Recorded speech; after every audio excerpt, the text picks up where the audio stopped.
Journalist power టీవీకి స్వాగతం. ప్రేక్షకులకు శుభోదయం. నేను మీ రవీంద్ర పటేల్. ఈరోజు ప్రముఖ దినపత్రికల్లోని ముఖ్యాంశాలు చూసినట్టయితే ఈ విధంగా ఉన్నాయి. ముందుగా ఈనాడు చూద్దాం. స్వయం ప్రతిపత్తి వెనక రూపాయల కోట్ల దందా. జేఎన్టీయూ పరిధిలో 85 అటానమస్ ఇంజనీరింగ్ కాలేజీలు, వాటిల్లో 40 కళాశాలకు గత 3 ఏళ్లలోనే అనుమతి. ఈ క్రమంలో డబ్బులు చేతులు మారినట్లు ఆరోపణలు. విచారణ చేయించే యోచనలో రాష్ట్ర ప్రభుత్వము. ఇది ఏదైతే కాలేజీలు ఉన్నాయో ప్రైవేట్ కాలేజీలలో ఈ న్యాక్ గుర్తింపులు మిగతా ఏదైతే గుర్తింపులు వచ్చేసినాయో దానిలో చాలా కాలేజీలు అంటే ప్రమాణాలకు లోబడి కొన్ని ప్రమాణాలు లేకున్నా పర్మిషన్ ఇవ్వడం జరిగింది. ఇది అటానమస్ కళాశాల విద్యార్థులు వారి తల్లిదండ్రులు కూడా ఏం చేస్తారంటే డిమాండ్ కనబడుతుంది. అటానమస్ అన్న స్వయం ప్రతిపత్తి కాబట్టి దాని హోదా ఎక్కువ ఉంటుంది. యూజీసీకి పెద్ద పెరుగుతున్నది, దరఖాస్తులు బాగా పెరిగినాయి. కళాశాలను అటానమస్ కూడా కొన్ని ఏదైతే నియమ నిబంధనలు ఉన్నాయో దాంట్లో కూడా కొన్ని సడలించడం జరిగింది. దానివల్ల న్యాక్ గ్రేడు, ఎన్బిఏ గుర్తింపు తదితర అంశాలను సంబంధించి అందరూ కూడా దరఖాస్తు చేయడం జరిగింది. చాలా వల్ల కొన్ని తగ్గించడం వల్ల చాలా కాలేజీలు దరఖాస్తు చేయడం. ఈ అనుమతులలో కొన్ని కోట్లలో అంటే మామూలుగా డబ్బులు చేతులు బాగా మారింది, కోట్ల దందా అయిపోయింది. వ్యాపారం ఎట్లుందంటే ఈ న్యాక్ గుర్తింపు ఉన్నదన్నప్పటికీ తల్లిదండ్రులు ఆ కాలేజీలో పిల్లలను జాయిన్ చేస్తారు. దీని వెనుక మా కాలేజీ గుర్తింపు ఉంటే ఈ గుర్తింపు ఉందని చెప్పుకొని చూపించుకొని యాడ్లో మనల్ని పబ్లిక్ గ్యాదరింగ్ చేయాలి కదా. పిల్లల తల్లిదండ్రులను అట్రాక్ట్ చేయడానికి ఈ రకంగా జరుగుతుంది. కాబట్టి ఈ దందాలో అసలు కొన్ని ప్రమాణాలకు అసలు ప్రమాణాలు లేకున్నా కానీ గుర్తింపు చేయడం జరిగింది. మరి అది ఎందుకు ఇచ్చిర్రు అంటే డబ్బులు చేతి మారినాయని. అలా మనం చాలా కాలేజీలు చూస్తుంటే విద్యార్థి సంఘాలు చాలా కాలేజీల మీద కూడా ధర్నా చేయడం జరిగింది. దాని మీద కూడా గత ప్రభుత్వం ఏం యాక్షన్ తీసుకోలేదు. అంటే దాని మీద ఏ రకంగా జరిగింది అన్నది మనం దాన్ని బట్టి అర్థం చేసుకోవచ్చు. ఇప్పుడు దాని వెనుక అసలు జరిగింది ఏంది, దాని మూల కారణం ఏంది, దాని మీద ఒకసారి ఎంక్వైరీ చేసేసి అసలు కథ ఏంది అన్న దాని మీద ఎంక్వైరీ జరుగుతుంది. దీన్ని బట్టి మనకు అర్థమవుతుంది ఇలా ఏం జరిగిందా ఏం జరగలేదా అన్నది మనకు అర్థమవుతుంది. దాన్ని బట్టి ఇట్లా దోషులు ఎవరు, అసలు ప్రమాణాలు పాటించరా, ఇన్ని సడలించాక కూడా సడలించే ప్రమాణాలకు కాకుండా ఇంకా చాలా ప్రమాణాలు కూడా అసలు లేకుండా లోపాలు ఉన్నాయి. అది లేకుండా వాళ్ళకు గుర్తింపు ఇచ్చడం జరిగింది. మరి అది ఎందుకు ఇచ్చారు అంటే చేతులు మారినాయి, డబ్బులు చేతులు మారినది కాబట్టి ఇచ్చేసారు. దాని మీద పూర్తిస్థాయిలో ఎంక్వైరీ చేసి దీనికి బాధ్యులు ఎవరు అన్నది ఒకటి. ప్రమాణాలు పాటించని కాలేజీలు ఏది ఉన్నాయో వాటికి ఇప్పుడు ఏదైతే గుర్తింపు ఇచ్చారో మరి ఆ గుర్తింపు రద్దు చేస్తారా, లేదా ఆ కాలేజీ వాళ్ళు మళ్ళీ ఆ ప్రమాణాలకు ఏదైతే అవసరం ఉందో ఆ ప్రమాణాలకు ఇట్లా మరి పాటించి దాన్ని అట్నే కాపాడుకుంటారా అన్నది మనం వేచి చూడాల్సింది. మరి ప్రభుత్వం అయితే నిర్ణయం తీసుకుంది, ఏదైతే మంచి ఆలోచన. ఎందుకంటే ప్రమాణాలు లేకుండా డబ్బులు తీసుకొని అక్కడక్కడ ఈ గుర్తింపు ఇవ్వడం అన్నది ఇది పిల్లల భవిష్యత్తు ఆడుకున్నట్టే. కానీ ప్రభుత్వం స్పందించింది కాబట్టి వేచి చూద్దాం. దాని మీద ఏం అంటే ఎంక్వైరీ చేస్తున్నారు, ఏ నిర్ణయం వస్తుందా, అసలు బయటకు ఏమొస్తుంది, దాని తర్వాత ఏం నిర్ణయాలు జరుగుతాయి, మరి అది ఇది సాగేనా లేకుంటే మధ్యలో ఆగేనా అన్నది మనం వేచి చూడాల్సిందే. అదేవిధంగా పట్నం నరేందర్ రెడ్డి ఉగ్రవాద, ఆయన అరెస్టుపై తీరుపై హైకోర్టు ఆగ్రహం. ఇది కొన్నిసార్లు ఎట్లుంటాయంటే పోలీసులు అత్యుత్సాహం అనేది చాలా కనబడుతుంటుంది. ఆయన అయితే మాజీ ఎమ్మెల్యే, మరి పట్టుకునేటప్పుడు ఏం వాళ్ళు ఏమంటారు, పార్కులో పట్టుకున్నామని వీళ్ళు అంటున్నారు, లేదా ఇంటి దగ్గరనే మేము అరెస్ట్ చేసామని వీళ్ళు ఒకరు అంటున్నారు. అసలు వాస్తవం ఏంది అంటే న్యాయం అసలు ఎటు వ్యవస్థల ఇతనికి ఒక మాజీ ఎమ్మెల్యేకి పరిస్థితి ఉంటే మరి సామాన్య మాట పరిస్థితి ఏముంటుంది. అరెస్ట్ చేసినప్పుడు కుటుంబానికి తెలపాలా, ఆయనది ఉగ్రవాదం కాదు కదా, జరిగిండొచ్చు, ఇన్సిడెంట్ జరిగింది, దానికి బాధ్యుడా కాదా అన్నది ఇప్పుడు రాజకీయాలలో రాజకీయ కోణంలో మాజీ అంటే ఇప్పటికీ ఈ ప్రతిసారి చూస్తున్నాం. ఏ పార్టీ ఉన్నా ఏ పార్టీ అధికారం ఉన్నా మాజీలకి ఏదైనా ఇన్సిడెంట్ జరిగినప్పుడు అలా మాజీల ఇన్వాల్వ్మెంట్ ఉంది అన్నది ఎంక్వైరీ అన్నది నిష్పక్షపాతంగా జరిగినట్టయితే ఈ సమస్యలు అనేది ప్రజలకు న్యాయ వ్యవస్థ మీద నమ్మకం పడిపోతుంది. అంటే పోలీస్ వ్యవస్థ మీద కోర్టుకు పోయిన తర్వాత ఇట్లా న్యాయం జరుగుతుంది అనేది తర్వాత విషయం. కానీ పోలీస్ వ్యవస్థనే ఎక్కడంటే గ్రౌండ్ వర్క్ చేసేదంతా పోలీసులే కదా. మరి పోలీసులంతా ఏం చేస్తున్నట్టు ఈ రకంగా చేయడం వల్ల ఉపయోగం ఉన్నది. ఎవరినో టార్గెట్ చేయడానికి ఎవరినో బలి చేయడం అన్నది ఎంతవరకు అది వాస్తవికంగా నిజ నిర్ధారణ అన్నది జరిగినట్టయితేనే సమస్యలన్నీ మనము అంటే న్యాయ వ్యవస్థ మీద నమ్మకం కలిగించాలి, పోలీసు వ్యవస్థ మీద నమ్మకం ప్రజలకు కల్పించాలి. ఒక మాజీ ఎమ్మెల్యేగా ఈ పరిస్థితి ఉన్నట్టయితే మరి మన పరిస్థితి అంటే సామాన్యుడి పరిస్థితి ఏ విధంగా ఉంటుంది అంటే ఏది అనుకున్నా పోలీసు వాళ్ళు ఏదైనా చేయగలుగుతారు.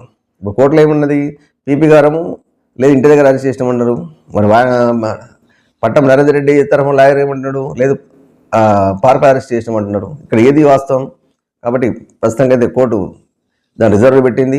దాని మీద ఇంకా ఎవరైతే సాక్షి ఉందో ఆ సాక్ష్యం కూడా విచారించిన తర్వాత దాన్ని ఏమొస్తుందా అన్నది మనం వేచి చూద్దాం. అదేవిధంగా ఢిల్లీపై పొగ పట్టినందుకు వాయు కాలుష్యం నుంచి దేశ రాజధానిని కాపాడలేమా? తాత్కాలిక పరిష్కారాలు తప్ప శాశ్వత పరిష్కారాలేవి? కేంద్ర రాష్ట్ర ప్రభుత్వాల నిర్లిప్తత. ఇది ఒక ఢిల్లీకి అయితే ఇప్పుడైతే కనబడుతుంది మనకు ఢిల్లీకే, కానీ ఇది అన్ని రాష్ట్రాలకు కూడా పాకడం జరుగుతుంది. దాంట్లో అక్కడ వాయు కాలుష్యం పెరిగిపోయింది, శబ్ద కాలుష్యం పెరిగిపోయింది. ఢిల్లీలో అయితే హైదరాబాద్ నగరం ఎట్లా ఉందో ఢిల్లీ నగరం అలాగే ఉంది. అందరు బతుకుదల కోసం అక్కడికి వస్తున్నారు. మరి అక్కడ ఇల్లు కట్టుకోవడం జరుగుతుంది.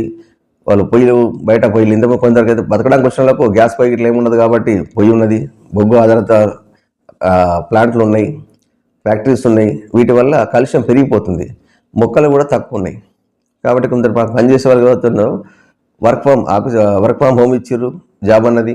దాంతోపాటుగా నివారణోపాయాలు అయితే తాత్కాలికంగా జరుగుతున్నాయి. అలా కాకుండా శాశ్వత ప్రతిపాదన చేసినట్టయితే నివారణోపాయాలు ఇది బాగుంటుంది. అలా కాకుండా ఏంటంటే ఎప్పుడైతే భోగవంచి వచ్చింది, మేము ఇంత కాలుష్యం పెరిగిపోయింది అన్నప్పుడే దాని మీద కొంచెం అడవిడి చేయడం, దాని తర్వాత మళ్ళీ యథావిధిగా సాగుతుంది. అలా కాకుండా మొక్కల పెంపకం కానివ్వండి, ఇప్పుడైతే బొగ్గు ఆధారిత ప్లాంట్లు ఉన్నాయో అటువంటి ప్లాంట్లను ఢిల్లీకి దూరంగా ఉంచడం, దాంతోపాటుగా మొక్కల పెంపకం, మొక్కలు విరిగా పెరిగినట్టయితే ఈ సమస్యను మనం చాలా మటుకు అధిగమించవచ్చు.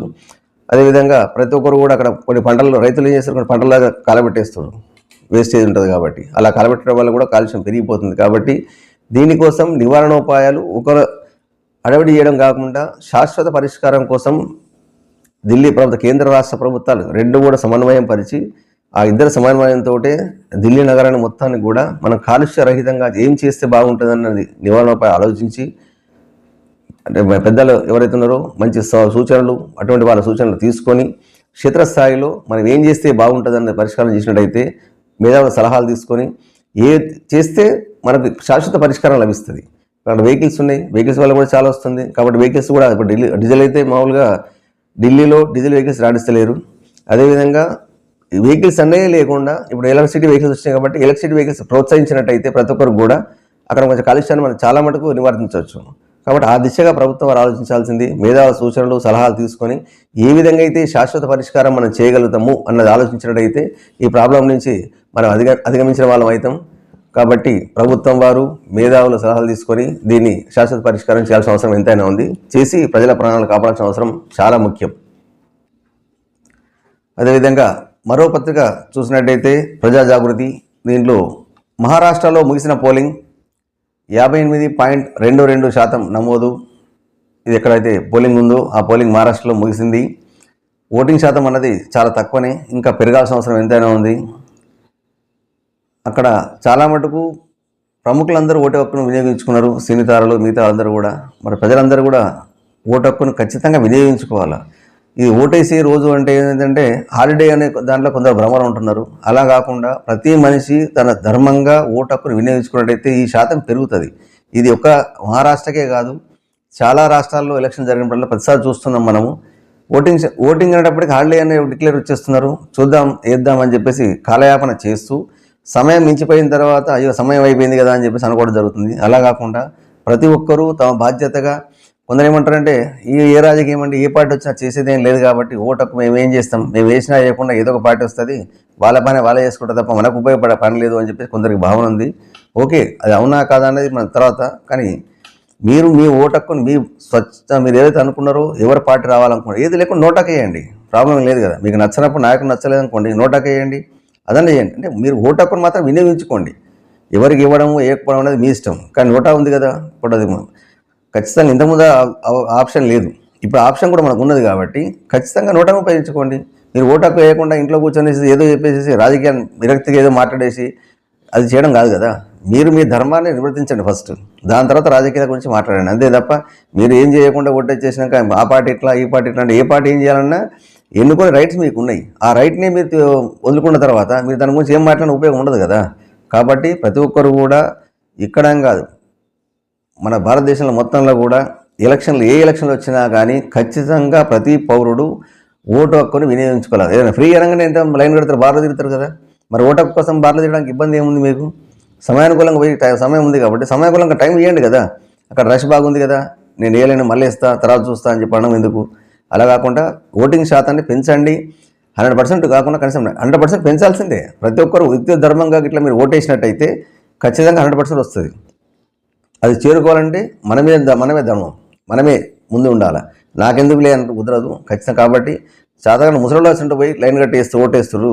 యువత అన్నది కూడా కొందరు యువత ఏం చేస్తారంటే ఇక ఎందుకు ఈరోజు హాలిడే కదా, సాఫ్ట్వేర్ వాళ్ళు అంతే ఉన్నారు హాలిడే కాబట్టి ఇది ఒక ఓటింగ్ అనేటప్పటికి హాలిడే డిక్లేర్ అనుకోవడం. ఫస్ట్ మనస్ఫూర్తిగా ఈరోజు ఫస్ట్ రెస్ట్ తీసుకుందామని ఆలోచన ఉన్నారు. రెస్ట్ తీసుకోండి వద్దంటలేం, కానీ ఓటేసిన తర్వాత మీరు ఏమైనా చేసుకోండి. ఓటు మాత్రం ప్రతి మనిషి ఖచ్చితంగా వేయాల్సిన అవసరం ఉన్నది. కాబట్టి ఇప్పటికైనా యువత ప్రతి ఒక్కరు కూడా ఓటు హక్కు గురించి ఆలోచించండి. ఎప్పుడు ఏ ఎలక్షన్లు వచ్చినా మీకు ఏది నచ్చినా ఏ నాయకుడు ఉన్నా ఆ నాయకుడు ఓటేయండి. మీకు నచ్చినట్టయితే నోటాకి వేయండి. ఏది వేసినా కానీ ఓటు మాత్రం వేయండి. శ్రీ రాజరాజేశ్వర స్వామి ఆలయంలో రేవంత్ రెడ్డి ప్రత్యేక పూజలు. ఇది ముఖ్యమంత్రి రాజరాజేశ్వర స్వామి ఆలయంకి రావడం జరిగింది. అక్కడ కోడెమొక్కులు చెల్లించుకోవడం జరిగింది. దాంతోపాటు ఆలయ విశిష్టత గురించి అక్కడ ఆలయ పూజారులు వాళ్ళు చెప్పడం జరిగింది. అది మొత్తం విన్న తర్వాత ఇంకా అక్కడ ఏదైతే డెవలప్మెంట్ కోసం కార్యక్రమం ఉండేదో వాటికి కూడా శంకుస్థాపన చేయడం జరిగింది. చూద్దాం ఇంకా ఆలయం ఎంత డెవలప్ అయితే అది ఇంకా ఏం జరుగుతుందంటే ప్రజల సౌకర్యార్థం ఇంకా డెవలప్ అవుతుంది. కాబట్టి ప్రతి గుళ్ళు కూడా ఈ రకంగా డెవలప్ కావాల్సిన అవసరం ఎంతైనా ఉంది. కాబట్టి ప్రభుత్వం వారు గుడి నుంచి ఆదాయం వస్తున్నప్పుడు కూడా కొన్ని ఆలయాలు పట్టించుకోవడం లేదు. ఇది ఒక్కటే కాదు, తెలంగాణ వ్యాప్తంగా చాలా గుళ్ళు ఉన్నాయి. వాటికి అంటే పురాతనమైనది విశిష్టమైన గుళ్ళు ఉన్నాయి. దాని గురించి కూడా ప్రభుత్వం వారు చొరవ చూపి దేవాదాయ శాఖ ఏదైతే ఉందో వచ్చే ఎవరైతే భక్తులు ఉందో వాళ్ళ సౌకర్యార్థం అక్కడ ఏమేమి ఉండాలా, ఇంకేం కావాలన్నది అక్కడ క్షేత్రస్థాయిలో పర్యటన చేసినట్టయితే ఖచ్చితంగా సమస్యలు అనేవి వస్తాయి. కాబట్టి ఆ సమస్యలన్నిటి కూడా తెలుసుకొని సమస్య నివారణోపాయాలు ఏం చేస్తే బాగుంటుంది అన్నది అక్కడ డెవలప్మెంట్ పూర్తి చేస్తే భక్తులందరూ కూడా ఇంకా ఆహ్లాదకరంగా ఉంటుంది. కాబట్టి ప్రభుత్వం వారు ఒకటి గుడి కాకుండా చాలా గుళ్ళు ఉన్నాయి కాబట్టి వాటి కూడా ఏదైతే యాదాద్రి లెక్క చేస్తా అంటున్నాడు దీన్ని కూడా సంతోషం. అంటే ఆ రకంగా అంటే డెవలప్మెంట్ అన్న ఆ రకంగా చేద్దామని ఆలోచన ఉన్నారు. కాబట్టి ఈ గుడి కాకుండా ప్రతి గుళ్ళు కూడా క్షేత్రస్థాయిలో చాలా ఉన్నాయి, పురాతనమైన ఆలయాలు ఉన్నాయి. కొన్ని అయితే శివాలయాలు అయితే స్వయంభూలు ఉన్నాయి. వాటిని కూడా ప్రత్యేకంగా చొరవ తీసుకొని ఇంకా డెవలప్మెంట్ చేస్తే భక్తులందరికీ కూడా సంతోషం ఉంటుంది. కాబట్టి భక్తులందరి మనోభావాలు దృష్టిలో పెట్టుకొని ప్రతి గుడి కూడా డెవలప్ చేయాలని చెప్పేసి మనం కోరుకుందాం. అదేవిధంగా ఇంకొక వార్త, రాయపర్తిలో భారీ దోపిడీ. ఇది స్టేట్ బ్యాంక్ ఆఫ్ ఇండియాలో జరిగింది. గ్యాస్ కట్టర్తో స్ట్రాంగ్ రూమ్ సేఫ్టీ లాకర్లను తొలగించి దొంగతనం చేయడం జరిగింది. ఇది ప్రజలు కుదబెట్టిన బంగారాన్ని అపహరణ జరిగింది. దీంట్లో సుమారుగా 14 కోట్ల పైమాటే అంచనా. ఇది పొద్దున బ్యాంకు వాళ్ళ సిబ్బంది పొద్దున వచ్చి షట్టర్ ఓపెన్ చేసి లోపలికి పోయేటప్పటికి ఇక ఏదైతుందో గ్యాస్ కట్టర్తో మొత్తం ఓపెన్ చేసేటప్పటికి లోపలికి పోయి చూస్తారు సేఫ్ లాకర్ కూడా తీసేయడం జరిగింది. అప్పుడు పోలీసు వాళ్ళకు ఇన్ఫర్మేషన్ చేస్తే పోలీసు వాళ్ళు వచ్చేసి క్లూస్ టీము పోలీస్ టీము వచ్చేసి బ్యాంకు సిబ్బంది కూడా వచ్చిండ్రు. ప్రజలందరూ కూడా ఈ వార్త తెలుసుకొని తండాలుగా ప్రజలందరూ బ్యాంకు దగ్గర రావడం జరిగింది. కానీ ప్రజలను కానీ ఈ పత్రికా విలేకరులు కానీ ఎవరిని కూడా లోపల రానియలేదు. విషయం ఏంటంటే మొత్తం తెలిసిన తర్వాత మీకు తెలుపుతాము అని చెప్పేసి చెప్పడం జరిగింది. దీని తర్వాత మరి పోలీసు వాళ్ళు ఏది ప్రాసెస్ జరుగుతుంది ఎంక్వైరీ, దీనికి మరి ఎవరు బాధ్యులు ఎవరు దొంగతనం చేశారు అనేది క్లూస్ టీమ్ తోటి చూసిన తర్వాత మరి పోలీసులు అదే ప్రయత్నంలో పట్టుకునే ప్రయత్నంలో ఉన్నారు. మరి ఏం జరుగుతుందా, దొంగలు దొరికేనా, అందరి అంటే రికవరీ జరిగేనా అన్నది మనం వేచి చూద్దాం. ఇది రేషన్ బియ్యం అక్రమ రవాణా అరికట్టడంలో తెలంగాణ టాప్. ఇక్కడ రేషన్ బియ్యం ఏదైతుందో చాలామంది రేషన్ తీసుకుంటున్నారు. దాన్ని కొందరు అమ్ముకోవడం వల్ల వ్యాపార దళారీ వ్యవస్థ పెరిగిపోతున్నది. అది మళ్ళీ వాళ్ళు కొనుక్కోవడం, దాన్ని మళ్ళీ రీసైక్లింగ్ చేయడం, మళ్ళీ జరగడం ఇది జరుగుతుంది. ఈ అక్రమ అరికట్టడంలో మనం టాప్ ఉన్నాం. జరిగేది కూడా చాలా తక్కువనే, 0.3% మాత్రమే జరుగుతుంది అక్రమ రవాణా. కాబట్టి ఎవరైతే బియ్యం తీసుకుంటున్నారో వాళ్ళు దేనికోసం తీసుకుంటున్నారు, ప్రభుత్వం వారు మనకు ఎందుకు ఇస్తున్నారు, దానికే వినియోగించుకోండి. మీరు తీసుకొచ్చుకోవడం వాళ్ళ అమ్ముకోవడం ఎందుకు? మరి అటువంటిప్పుడు బియ్యం తీసుకోకుంటే మిగతా వాళ్ళకు ఉపయోగపడుతుంది కదా. తెచ్చుకోవడం అమ్ముకోవడం ఎందుకు? మీకు వద్దని చెప్పండి. బియ్యం రేషన్ ప్రభుత్వం నుంచి వచ్చి అన్నీ కావాలా, కానీ మళ్ళీ మేము తినము. ప్రతిసారి చెప్తున్నాం బియ్యంలో పోషక విలువలు బాగున్నాయి, దొడ్డు బియ్యంలో పోషక విలువలు బాగున్నాయి కాబట్టి తినండి అని చెప్పేసి అంటున్నాం. అది కూడా ప్రతి చెప్తూనే ఉన్నాం. అయినా కానీ మా కార్డు ఉందండి తెచ్చుకుంటాం, మేము తినలేం కాబట్టి అమ్మేసి మళ్ళీ సన్న బియ్యం కొనుక్కునే వాళ్ళు కూడా చాలామంది ఉన్నారు. కాబట్టి అటువంటి వాళ్ళు ఎవరైనా బియ్యం అవసరం లేదనుకున్నప్పుడు వదిలేసేయండి. మీ కార్డు ఉండాలనుకుంటే మిగతా కార్డులు ఏమైనా బెనిఫిట్స్ ఉంటాయనుకుంటే ఉంచుకోండి. తప్ప తెచ్చుకోవడం అమ్మడం వల్ల ప్రభుత్వానికి నష్టమే తప్ప ఇక్కడ వచ్చింది ప్రభుత్వం నష్టం అంటే ఎవరికి? ప్రజలకే నష్టం. మళ్ళీ ఎటు తిరిగినా వచ్చేది ప్రజలపైనే. కాబట్టి ఇప్పటికైనా ఎవరైతే లబ్ధిదారులు ఉన్నారో మీరు వాడుకోండి. వాడుకుంటే మంచి ఉంటుంది తప్ప అమ్ముకోవడంలో ఉపయోగం లేదు. ఇటువంటి పక్కదారులు పట్టాడు ఎవరైతే ఉన్నారో ఇప్పుడు మనం కఠిన చర్యలు తీసుకుంటారు. కాబట్టి ఇంకా కఠిన చర్యలు, ఎందుకంటే అసలు పక్కదారి పట్టాల్సిన అవసరమే లేకుండా చర్యలు తీసుకోవాలి. పక్కదారి పట్టినప్పుడు దొంగలు పట్టుకోవడం కాదు, అసలు దొంగతనం జరగకుండా కఠిన చర్యలు తీసుకున్నట్టయితే ఈ సమస్యను మనం ఇంకా అధిగమించి అసలు ఆ 0.3% కూడా మనం ఇవ్వాల్సిన అవసరం లేదు. అదేవిధంగా మరో వార్త చూసుకున్నట్టయితే ప్రజాప్రయోజనం మీడియా బాధ్యత. 4th ఎస్టేట్గా బాధ్యతలు నిర్వహిస్తున్న మీడియా ప్రతినిధుల ఆత్మీయ సమ్మేళనంలో మీడియా అకాడమీ చైర్మన్ శ్రీనివాసరెడ్డి. ఇది వాస్తవమే, ప్రజలకు ప్రభుత్వానికి వారదే మీడియా.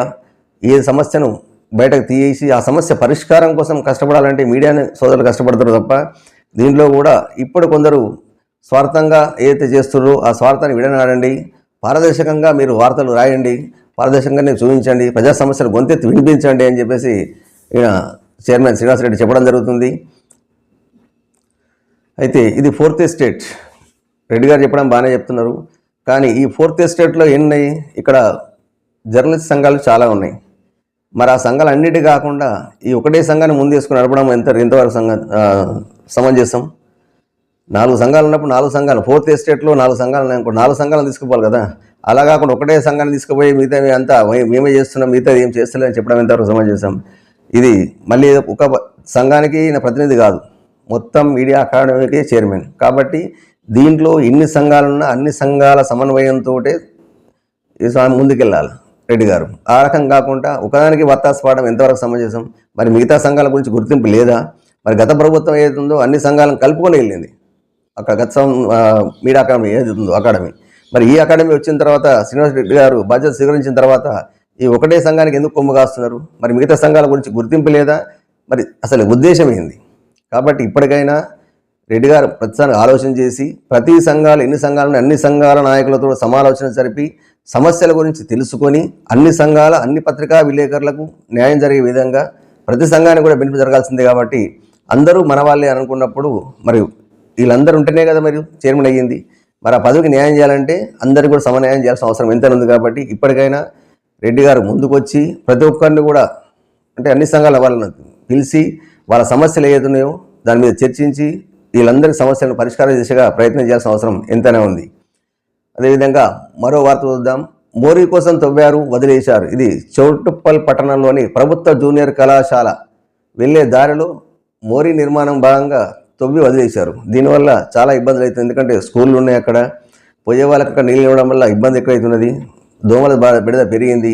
మరి తవ్వడం ఎందుకు, దాన్ని వదిలేయడం ఎందుకు? అసలు తవ్వకుంటే సమస్య వచ్చేది కాదు కదా. కాబట్టి ఇప్పటికైనా అధికారులు స్పందించి ఈ పని ఏదైతుందో తొందరగా పూర్తి చేసినట్టయితే ఈ సమస్య నుంచి మనం అధిగమించవచ్చు. ఎందుకంటే ప్రజల ఆరోగ్యమే మాకు ముఖ్యం అనుకునే నాయకులు ఎవరైతే ఉన్నారో మరి ప్రజల గురించి ఆరోగ్యం ఆలోచించే వాళ్ళు ఇది తొవ్వి వదిలేస్తే పరిస్థితి ఏంది?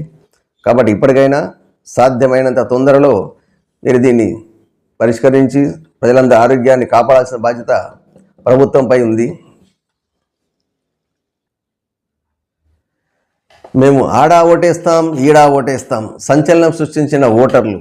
ఎట్లా ఉందంటే మేము నేనే ఆడా ఉంటాం, ఈడా ఉంటాం, ఏడైనా ఉంటాం అనే టైప్లో ఇది మనం ఒక సినిమాలో డైలాగ్ చూసినాం. ఆ రకంగా ఇక్కడ మహారాష్ట్ర ఎలక్షన్స్ ఏదో జరిగినాయో దాంట్లో తెలంగాణలో అంటే బార్డర్లో ఉన్న కొమరం భీం జిల్లా కరిమేర మండలానికి చెందిన 3597 మంది ఓటర్లు మహారాష్ట్ర అసెంబ్లీ ఎన్నికల్లో ఓటేసి రికార్డ్ క్రియేట్ చేశారు. 1 కాదు 2 కాదు, ఒకే ఏడాదిలో 4 సార్లు ఓటేసి సత్తా చాటారు.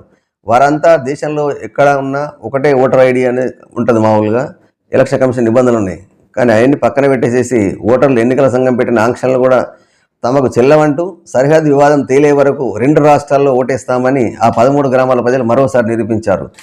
అసలు విషయంలోకి వెళ్తే ఏంటంటే మహారాష్ట్ర తెలంగాణ సరిహద్దులో 12 గ్రామాలు వివాదం కథ తెలుసు కదా. ఆ గ్రామాల ప్రజలు నేను మహారాష్ట్ర చంద్రాపూర్ జిల్లా రాజూరా నియోజకవర్గం ఎన్నికల్లో భారీగా పాల్గొన్నారు. 4 దశాబ్దాలుగా సరిహద్దు వివాదంతో నలిగిపోతున్నామని, ఒకవేళ ఏదో ఒక రాష్ట్రానికి పరిమితం అయితే మాకు రావాల్సిన కనీస సంక్షేమ పథకాలు కూడా రావేమో అన్న ఆందోళనలో మహారాష్ట్ర అసెంబ్లీ ఎన్నికల్లో ఓటేశామని తెలిపారు. ఇక్కడ 2 రాష్ట్రాలకు ఓట్లేస్తారు, కానీ ఇక్కడ ఏ రాష్ట్రం కూడా పట్టించుకుంటలేదు. కాబట్టి ఇప్పటికైనా ఏదో ఒక రాష్ట్రానికి మాకు మహారాష్ట్రనా తెలంగాణ దేనికన్నా కేటాయించినట్టయితే మేము అక్కడ ఓటేయడానికి ఇబ్బంది అంటే ఓటుకు కాదు, డెవలప్మెంట్ అనేది జరుగుతలేదు మా దగ్గర. 12 గ్రామాలని ఇటుగా రెండింటికి రేవు లెక్క అయిపోయింది. ఇటు వీళ్ళు అన్నీ ఉన్నాయి, మళ్ళీ ఇక్కడ గ్రామ పంచాయతీ వస్తుంది, అక్కడ గ్రామ పంచాయతీ వస్తున్నది. ప్రతిదీ కూడా రెండు రాష్ట్రాల పాలన జరుగుతుంది. కానీ అభివృద్ధి మాత్రం ఏది జరుగుతలేదు. ఎట్లా అంటే రెండుకు జిడ్డ రేవు లెక్క ఉంది. కాబట్టి ఇప్పటికైనా ఇప్పుడు ఎలక్షన్ కమిషన్ ఏం నిబంధన పెట్టింది, ఒక ఓటర్ ఒకటే కార్డు ఎక్కడన్నా అంటారు. ఇక్కడ 2 ఓట్లు వేస్తున్నారు అంటే ఆ నిబంధన పట్టడం టైపులోనే ఉన్నది. కాబట్టి ఇప్పటికైనా ఎలక్షన్ కమిషన్ కూడా ఇప్పుడు కేంద్ర ప్రభుత్వం మీద దృష్టి సారించేసి ఈ వీటా తెలంగాణక మరి మహారాష్ట్రక అన్నది నిర్ణయం చేసి ఇటువంటి సమస్యను పునరావృతం కాకుండా, ఎందుకంటే 2 ఓట్లు వేయడం అనేది కూడా చట్టంలో అయితే లేదు. ఎక్కడ కూడా ఏమని ఒకటే ఓటు వేయాలంటారు. మరి ఇటువంటి 2 ఓట్లు కూడా వాళ్ళు వేస్తారు. కాబట్టి వాళ్ళ గోడు వినడం ఎవరు కూడా పట్టించుకుంటలేరు. ఇప్పటికైనా కేంద్ర ప్రభుత్వము ఎలక్షన్ కమిషన్ కూడా స్పందించి ఒక మనిషి అంటే ఒక దగ్గర ఏ రాష్ట్రంలో ఉంటారో అని ఒకటి చేయండి. కేంద్ర ప్రభుత్వం చేసేసి మరి తెలంగాణకు వర్తిస్తుందా, రాష్ట్ర ప్రభుత్వాలు కూడా చర్చలు జరుపుకొని తెలంగాణగా మహారాష్ట్రగా ఎవరికొకరు బార్డర్ ఇచ్చేసి దాన్ని డెవలప్మెంట్ చేసినట్టయితే ఈ సమస్య నుంచి మనం అధిగమించవచ్చు. కాబట్టి ఇప్పటికైనా చొరవ తీసుకొని ఇప్పుడు ప్రభుత్వాలని మరి ఇటు తెలంగాణ వస్తుంది, అటు మహారాష్ట్ర కూడా ఉంది. కాబట్టి మరి ఏ చొరవ తీసుకుంటారా, ఏం చేస్తారా అన్నది మనం వేచి చూద్దాం. మరో వార్త, ఎమ్మెల్యే గాంధీ రాజీనామా చేసి గెలవాలి. ఆయన గాంధీ పేరు పెట్టుకున్న గాడ్సే. ఇది ఎమ్మెల్యే అరికపూడి గాంధీ పేరు పెట్టుకున్న గాడ్సే అని మేడ్చల్ జిల్లా బీఆర్ఎస్ అధ్యక్షులు ఎమ్మెల్సీ షంబీపూర్ రాజు అన్నారు. బీఆర్ఎస్ కార్యకర్తలు కష్టంతో గెలిచిన గాంధీ దమ్ముంటే ఎమ్మెల్యే పదవికి రాజీనామా చేసి కాంగ్రెస్ తరఫున పోటీ చేసి గెలవాలని సవాల్ విసిరారు. ఇది అల్విన్ కాలనీ డివిజన్ సీనియర్ నాయకులు ఎర్రబెల్లి సతీష్రావు ఆధ్వర్యంలో బీఆర్ఎస్ కార్యకర్తల ఆత్మీయ సమ్మేళనం కార్యక్రమాన్ని ఇప్పుడు ఏదైందో ఆయన గెలిచింది ఒక దాంట్లో, పోయింది ఒక దాంట్లో, మళ్ళీ వచ్చేసి ఇదే ఇష్టపడికి బీఆర్ఎస్ కార్యకర్తల కష్ట ఫలితమే మీరు సీట్లు వేసారు. కాబట్టి మీకు దమ్ము ధైర్యము చేయమని ఉన్నట్టయితే మీరు మళ్ళీ రాజీనామా చేయండి, ఇప్పుడు గెలవండి. ఇప్పుడు ఎట్లా గెలుస్తారో మేము చూస్తామని సవాల్ విసరడం జరిగింది. మరి ఆ ఎమ్మెల్యే ఏ విధంగా స్పందిస్తాడు, మరి రాజీనామా చేసి గెలుస్తాడా, లేదు అందరు నాయకులు ఎక్కడ నాకెందుకులే పోనీలే దాన్ని చూద్దాం, ఇది నడుస్తూనే ఉంటుంది మనకెందుకు ఆలోచన చేస్తాడా అన్నది మనం ఆయన స్పందన ఏ విధంగా ఉంటుంది అన్నది వేచి చూద్దాం. మరో వార్త, యాదాద్రి ఆలయ గోపురాలు స్వర్ణమయం, బంగారు రేకులు అమరిక, పనులకు దేవస్థానం శ్రీకారం. ఇది మనకేదైతుందో తెలంగాణ తిరుపతి మనం లక్ష్మీ నరసింహస్వామి దేవాలయం ఏదైతుందో కేసీఆర్ ఏదైతే స్టార్ట్ చేసిండు, మంచి చరిత్ర నిలిచిపోయేటట్టు పునర్నిర్మాణం చేయడం జరిగింది. దానికి సంరక్షణ తర్వాత ఇప్పుడు ఆలయానికి గోపురం అన్నది స్వర్ణమయం చేస్తున్నారు. ఇది భక్తులందరూ కూడా మంచి సంతోషదాయకమే. కాబట్టి మనం అక్కడ పోతున్నా అంటే క్షేత్రానికి పోతే ఇంకా అక్కడ ఏదైతే తిరుపతి ఉందో తిరుపతి లెక్క దీన్ని బాగు చేస్తున్నారు. ఇది సంతోషం, ప్రతి ఒక్క భక్తులు కూడా ఇది చాలా ఆనందదాయకం. ఇదే విధంగా ఏదైతే తెలంగాణలో గుళ్ళు ఉన్నాయో ప్రతి గుళ్ళు కూడా డెవలప్మెంట్ చేస్తే గుడి నుంచి రాబడి ఉంది. కొన్ని దగ్గర చూస్తుంటాం మనం, కానీ రాబడి లేని దానికి కష్టపడుతున్నారు. ఇక్కడ రాబడి వస్తుంది, గుళ్ళో నుంచి చాలా రాబడి ఉంది, డెవలప్మెంట్ కూడా చేయొచ్చు. ఇప్పుడు తిరుపతి ఏ విధంగా డెవలప్ అయిందో అదేవిధంగా యాదాద్రి కూడా డెవలప్ చేస్తే ఇంకా చాలా ఉన్నాయి. ఇప్పుడు కొత్తగా అయితే మామూలుగా గత ప్రభుత్వం చాలా చేపట్టింది. ఇప్పటికి కూడా ఇంకా అక్కడ సౌకర్యాలు అరకొర ఉన్నాయి. కాబట్టి ఇంకా చాలా అసౌకర్యాలు ఉన్నాయి. ఆ అసౌకర్యాలను కూడా సౌకర్యవంతంగా మార్చాల్సిన బాధ్యత ఇప్పుడున్న ప్రభుత్వం పైన ఉంది. కానీ ప్రభుత్వం వారు చొరవ తీసుకొని అక్కడ ఉండడానికి వసతి గృహాలు కావచ్చు, అక్కడ ఏదైతే ఇబ్బందులు ఉన్నాయో ఆ ఇబ్బందులను కూడా అధిగమించినట్టయితే భక్తులందరూ కూడా ఇంకా చాలా సంతోషం. కాబట్టి ఇప్పుడు ఏదైతే స్వర్ణమయం జరుగుతుంది దాంతోపాటుగా మిగతా అంతా ఫుల్ డెవలప్మెంట్ అయినట్టయితే ఆ క్షేత్రానికి ప్రజలు ఇంకా ఎక్కువ వస్తారు, దాంతోపాటు ఆదాయం పెరుగుతుంది, భక్తులు వచ్చిన వాళ్ళు కూడా చాలా మంచి అనిపిస్తుంది. కాబట్టి ప్రభుత్వం ఈ దృష్టి కూడా ఏదైతే సీఎం గారు అక్కడ వెంబడాడ చూస్తున్నాడు, అదేవిధంగా దీని మీద దృష్టి సారించినట్టయితే చాలా బాగుంటుంది. ఇంకా చాలా గుళ్ళు అనుకున్నాం మనం. చాలా గుళ్ళు కూడా పురాతనమైన క్షేత్రాలు ఎట్లున్నాయంటే మహిమాన్వితమైన క్షేత్రాలు ఉన్నాయి. ఆ క్షేత్రాలను కూడా పూర్తి స్థాయిలో డెవలప్మెంట్ చేసినట్టయితే ఆదాయ వనరులు పెరుగుతాయి, దాంతోపాటు భక్తులకు కూడా చాలా ఆనందంగా ఉంటుంది. కాబట్టి భక్తుల మనోభావాలను దృష్టిలో పెట్టుకొని ప్రభుత్వం వారు ఇప్పటికైనా దీని మీద ప్రతి దాని మీద స్పందించి ప్రతి గుడిని కూడా డెవలప్మెంట్ చేయాలని చెప్పేసి మనం ప్రజల తరఫున కోరుకుందాం. మరో పత్రిక, నమస్తే తెలంగాణ చూసినట్టయితే తొండలు గుడ్లు పెట్టని భూములని సేకరిస్తున్నాం సీఎం. ఇది 75 ఏళ్లుగా కొడంగల్ నియోజకవర్గాన్ని ఎవరూ పట్టించుకోలేదు. నేను ముఖ్యమంత్రి అయిన తర్వాత అక్కడ అభివృద్ధి చేస్తున్న ఫార్మా విలేజ్ కోసం లగచెర్లలో తొండలు కూడా గుడ్లు పెట్టని 1200 ఎకరాలను సేకరించేందుకు ప్రయత్నిస్తున్నాం. అక్కడ పరిశ్రమలు పెడితే మన పిల్లల ఉద్యోగాలు వస్తాయి. భూసేకరణలో ఎవరో ఒకరు భూమి కోల్పోవాల్సిందే. తమ భూమిని ఎవరూ ఇష్టంగా ఇవ్వరు. బాధలో ఉన్న రైతులకు నష్టపరిహారం అధికంగా ఇచ్చి ఆదుకుంటాం. ఇది పాపం సీఎం గారు ఆలోచన బాగుంది, రైతులందరూ ఆదుకోవాలన్న దృష్టితోటి తొండలు కూడా గుడ్లు పెడతలేవాటాడా. కాకపోతే మాత్రం పంటలు మాత్రం పండుతున్నాయి. రైతులు అంటారు ఏంటంటే పంటలు పండుతున్నాయి అయ్యా, ఆ సంవత్సరం పొడుగునా పంట పండుతుంది, కష్టపడుతున్నాం. మరి ఈ ప్రజలు ఆదుకునే ఏదైతుందో ఎవరో ఒకరు ముందుకు రావాలని ఆలోచన మంచిది కాబట్టి మరి మనం కూడా ఆలోచన ఏంటంటే మరి సీఎం గారి స్వంత ఎక్కడైతే అక్కడ ఉన్నారో ఆ పక్క గ్రామాల్లో కూడా వాళ్ళ భూములు రెగ్యులర్ భూములు వస్తున్నాయి. అందరి చాలా భూములు లేని రైతులే అంటారు కదా, మనం గతంలో పత్రికలు చూసినాం. మరి వాళ్ళ భూములు కూడా ఇవ్వచ్చు కదా. మరి వీళ్ళే ప్రజలే ఎవరైతే అట్టడు వర్గాలు వాళ్ళే దారాదత్తం చేయాల్సిన అవసరం వచ్చింది. మరి మీ భూములు కూడా మీరు ఇవ్వచ్చు కదా. మీరు ఆదర్శంగా ఉండాలనుకున్నప్పుడు మీ తరఫున ఎవరైతే ఉన్నారో మీ భూములు మీరు ఇస్తూ ఇంకా కొంచెం భూసేకరణ తీసుకోండి కదా. అలా కాకుండా పేద రైతులే మీకు దొరికినరా? అక్కడ పంటలు ఆ ఫొటోస్ పెట్టారు కదా, చూడండి ఒకసారి క్షేత్రస్థాయిలో పరిశీలించండి. అక్కడ పోలీసుల అత్యుత్సాహం అనేది కనబడుతుంది. అక్కడ ఆ గ్రామాలకు ఎవరికి వెళ్ళనివ్వడం లేదు.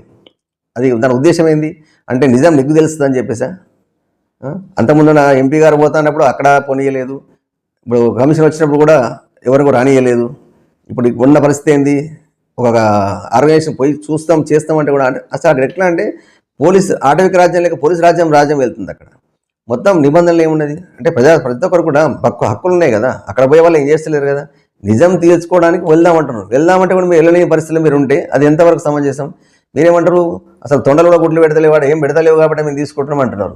వాళ్ళు ఏమంటారు, ప్రజలు ఏమంటున్నారు, ఖచ్చితంగా మా పంటలు పడుతున్నాయి, మేము చూస్తున్నాము, మేము చూసే భూములని మీరు ఇట్లా అంటే ఎట్లా అని చెప్పేసి వాళ్ళు అంటున్నారు.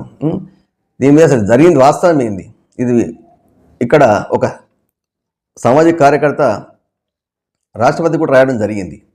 దాని మీద పూర్తి స్థాయిలో ఎంక్వైరీ చేసి నిర్ణయించినట్టయితే మాకున్న సమస్యలన్నీ కూడా తీరుతుంది. కాబట్టి ఇక్కడ వీళ్ళ మీద నమ్మకం లేకనే కదా అక్కడ దాకా పోయిర్రు అన్నది.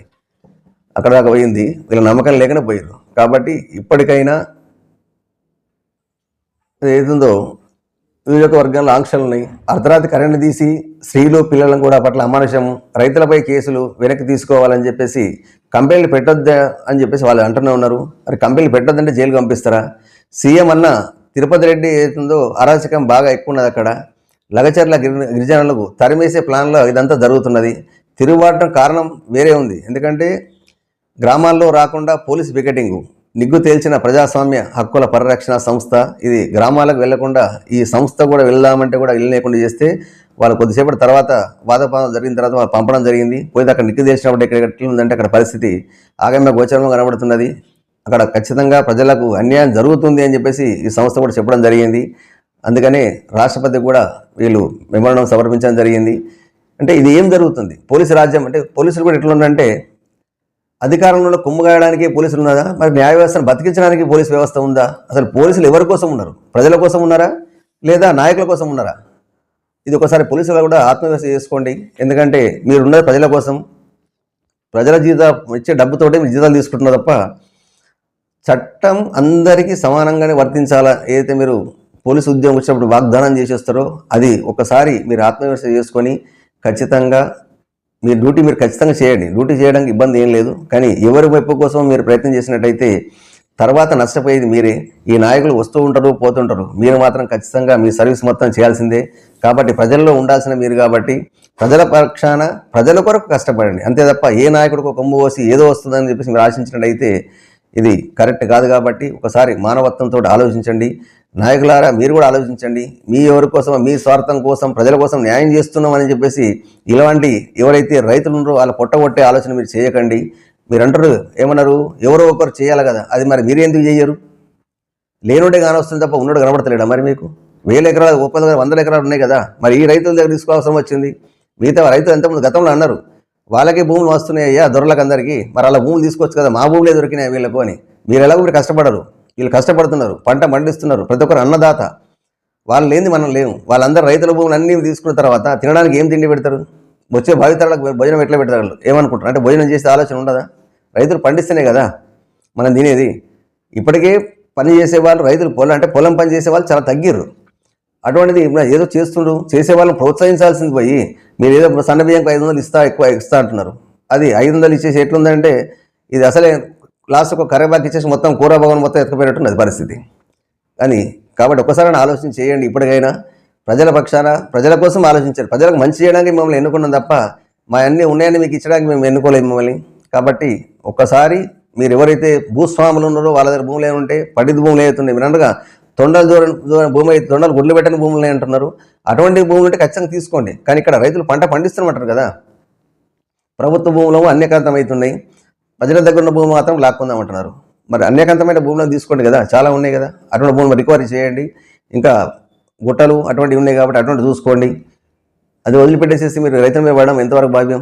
రైతులు లేకపోతే మనుగడ లేదు, రైతులు లేకపోతే తినడానికి తిండి కూడా ఉండదు. కాబట్టి ఇలాగ ఒక్కొక్కటి ఫ్యాక్టరీ పెడదామని చెప్పేసి రైతులకు అసలు భూములే లేకున్నట్టయితే తినడానికి తిండి మాత్రం కరువు అవుతుంది, భావితరాలకు ఇబ్బంది అవుతుంది. కాబట్టి ఒకసారి ఆలోచించి దీని మీద పూర్తి స్థాయిలో ఎంక్వైరీ చేయాల్సిన అవసరం కూడా ఉంది. ఇప్పుడు ఏదైతే రాష్ట్రపతికి దరఖాస్తు పెట్టడం జరిగిందో, మరి రాష్ట్రపతి నుంచి కేంద్రం నుంచి ఏమొస్తుందో చూసిన తర్వాత అక్కడ కూడా నిజం నిగ్గు తేల్చాల్సిన అవసరం ఖచ్చితంగా ఉంది. మరి అక్కడ పోలీస్ పికెటింగ్ ఎందుకు అవసరం వచ్చింది? పోలీస్ పికెటింగ్ అంటే అల్లర్లు కాకుండా తీసుకోవడం అనేది వేరు విషయం. కానీ అక్కడి నుంచి గ్రామాలకు ఎవరిని పోనిస్తలేరు. ఎందుకు పోనిస్తలేరు అంటే దాని లోపల ఏముండదు. లోపాయి అంటే అందరికి బయటపడతానా? నిజం నిగ్గు తెలవాలంటే అందరికి తెలవాలి కదా. మీరు చేసేది న్యాయం అన్నప్పుడు ఓపెన్గా పెట్టండి, ఇబ్బంది ఏం లేదు కదా. ప్రతి ఒక్కరు వస్తారు, చూస్తారు. ఎవరిని పోనీయకుండా కట్టదిట్టమని ఏర్పాటు చేయాల్సిన అవసరం ఏమో వచ్చింది అంటే లోపల ఏదో జరుగుతుంది అనే డౌట్ అందరికి వస్తుంది. కాబట్టి ఇకనైనా మేము మంచి చేస్తున్నాం అనుకున్న మీరు అనుకున్నప్పుడు అది పూర్తి స్వేచ్ఛగా ఖచ్చితంగా పారదర్శకంగా జరిగే విధంగా చూసినట్టయితే చాలా బాగుంటుంది. ఇప్పుడు ప్రతిపక్షాలు ఏదైతున్నాయో పోయి పరిశీలించకపోతున్నాయట, మరి వాళ్ళు కూడా ఏం చెప్తారో మనం వేచి చూద్దాం. అదేవిధంగా కేటీఆర్ను జైల్లో పెడతాం, చంద్రమండలంలో ఫిర్యాదు చేసినా అరెస్ట్ తప్పదు, లగచర్ల భూసేకరణలో ఏమైనా ప్రపంచ సమస్య, రైతుల భూములు తీసుకుంటుంటే అడ్డుకుంటారా? వేమరాడ సభలో సీఎం రేవంత్ రెడ్డి ఇప్పుడు ఏదో అది మాట్లాడుకున్నాం. ఏమైనా ప్రపంచ సమస్య అంటే వాస్తవమే, ఉన్నోడికి ఎకరం ఉంటే ఎకరమే గొప్ప, 2 ఎకరాలు 2 ఎకరాలు గొప్ప. సన్నకారు చిన్నకారు రైతులకు ఉన్న వ్యవసాయ భూమి చాలా పెద్దది. మీరు ప్రపంచ సమస్యనే అంటే వాస్తవంగా అది సమస్యనే కదా. వాళ్ళు మీరు డబ్బులు ఇస్తారు, ఆ డబ్బులు తీసుకుని ఎక్కడ పోయి ఏం బతుకమంటారు? వాళ్ళకు ఆ భూమికి వీళ్ళకి అభినవ సంబంధం ఉన్నది. ఏదో డబ్బులు వస్తున్నాయని చెప్పి కన్నతలను అమ్ముకునే పరిస్థితులు వాళ్ళు లేరు. ఎవరైనా అమ్ముకుంటారో అది ఏ విషయం, కానీ భూములు వాళ్ళు అమ్ముకుంటారు, ఇష్టానికి ఇస్తే తీసుకోండి అంతే తప్ప మీరు అక్కడ మీ అన్నగారైనా రెడ్డి గారు అక్కడ దాన్ని పొరుద్బలం ఉపయోగించేసి ఏదో బ్యాక్లో నడిపించేసి భయపెట్టి చేసి తీసుకుంటా అంటే ఎంతవరకు సమంజసం అది? చంద్రమండలంలో ఫిర్యాదు చేసినా అరెస్ట్ తప్పదు అంటే ఇది వ్యక్తిగతమా లేకుంటే ఖచ్చితంగా చట్టపరమా? ఇదే చూస్తే వ్యక్తిగతంగా కనబడుతుంది. ఫిర్యాదు అరెస్ట్ తప్పదు అన్నది, అది చట్టం తన పని తాను చేసుకుపోతుంది కదా. చట్టాన్ని కూడా మొత్తం మీరే చెప్తారు, కోర్టులో చేయాల్సిన పని కూడా మీరే చేస్తే ఎట్లండి? కాబట్టి ఇప్పటికైనా మీరు ప్రజలపైన దృష్టి చేయించండి, ప్రజలకు బాగు చేసి ఆలోచన చేయండి తప్ప ఎంతసేపు ప్రతిపక్షంలో లోపలేస్తా అని బయట చేద్దాం అని చెప్పేసి. ఇంకోటి ఇప్పుడు మీరు ఇది చేయడం వల్ల కూడా మంచి లాభం జరుగుతుంది అనుకుంటా. గతంలో చూసినట్టయితే జైలుకు పోయి వచ్చిన అందరూ సీఎంలు అయినారు. మరి ఇది కూడా మీరు ఆయనకు ఇచ్చే ఆఫరా, మన అదృష్టమా? చూద్దాం, మరి వేసి చూద్దాం. కాబట్టి ఇప్పటికైనా మీరు ఏదైతుందో నిజాన్ని అంటే వ్యక్తిగతంగా తీసుకోకుండా, పార్టీ ప్రతిపక్షాన్ని అల్లం తీసుకోకుండా ప్రజల కోసం ఆలోచించండి. ప్రజల కోసం ఏది చేస్తే బాగుంటుందని ఆలోచన చేయడం తప్ప ఎంతసేపు ఈ ప్రతిపక్షాల మీదనో మిగతా ప్రజల ఏదో భూసేకరణ జరుగుతుంది దాని మీదనో ఇటువంటి కాకుండా ప్రజల పక్షాన్ని ఆలోచించండి.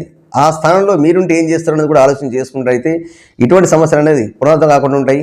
మరో వార్త చూసినట్టయితే నోటి మాటగా చెప్తే వినొద్దు, మున్ముందు ఇబ్బందులతో చిక్కుకోవద్దు, ఏ పనైనా నిబంధనల ప్రకారమే చేద్దాం, రహస్య భేటీలో ఐఏఎస్ల నిర్ణయం. ఇటీవల కాలంలో 3వ సమావేశం ఇది ఒక ఐఏఎస్లకు కాదు, ప్రతి ఒక్క ఆఫీసర్లో కూడా ఎవరో నాయకులు చెప్పారు, మా ఎమ్మెల్యే గారు చెప్పారు, మా ఎమ్మెల్సీ గారు చెప్పారు, మా మంత్రి గారు చెప్పారని చెప్పేసి మీరు ఏదైతే నిర్ణయాలు తీసుకుంటారో అది ఎటు తిరిగినా మళ్ళీ మీ మెడకే చుట్టుకుంటుంది. కాబట్టి ఇప్పటికైనా నోటి మాట కాకుండా ఏది ఇచ్చినా పత్రం రూపంగా అంటే ఆర్డర్ కాపీలకు తీసుకున్నట్టయితేనే మీకు అది ఎవిడెన్స్ ఉంటుంది. కాబట్టి ఖచ్చితంగా ఇప్పుడు ఐఏఎస్లు అయితే చేస్తుంటుంది. ఎందుకంటే చిక్కుల్లో ఎక్కువనేది మొత్తం జిల్లా పాలనాధికారులే. కాబట్టి ఇది ఒక పాలనాధికారితో ముగిసేది కాదు. కాబట్టి మిగతా ఎవరైతే అధికారులు ఉండో వాళ్ళకు కూడా ఈ నిబంధనలు వర్తిస్తాయి. కాబట్టి వాళ్ళు ఇప్పుడు జ్ఞానోదయం అయింది.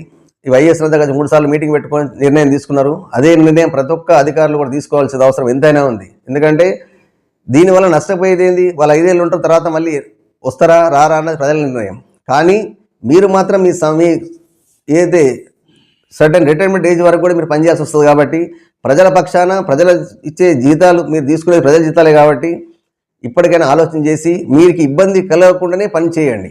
అంతే తప్ప ఇబ్బందికరంగా ఇటువంటి మాటలు చేసినట్లయితే నష్టపోయేది మీరే. కాబట్టి మళ్ళీ ప్రభుత్వాలు మారుతూ ఉంటాయి, మళ్ళీ వచ్చిన కేసులు ఏమైనా జరుపుకుంటూ అయితే సమస్య మీకే. కాబట్టి ఇప్పటికైనా ప్రజల పక్షాన్ని ఆలోచించండి. న్యాయం ఎటువైపు ఉంటే అటువంటి ఉండదు తప్ప ఏ నాయకుడికో కొమ్ముగాల్సిన అవసరం లేదు.